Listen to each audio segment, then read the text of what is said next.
First எதாவது start பண்ணலாம். விழியிலே பனி விழி எனக்கு வாய்ஸ் முக்கியம்.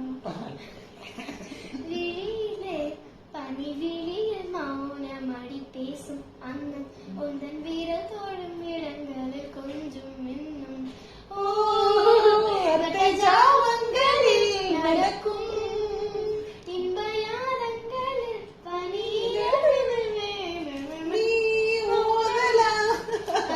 இன்பச் சுகவரி அன்பை முகவரி கொஞ்சம் தினசரி என்னையாலும் சரி மழலை அன்னம் மாதிரி மடியில் தூங்க ஆதரி விடிய விடிய என் பேரை உச்சரி விழியிலே மணி விழியில் மௌனமடி பேசும் அண்ணன். தங்கம்.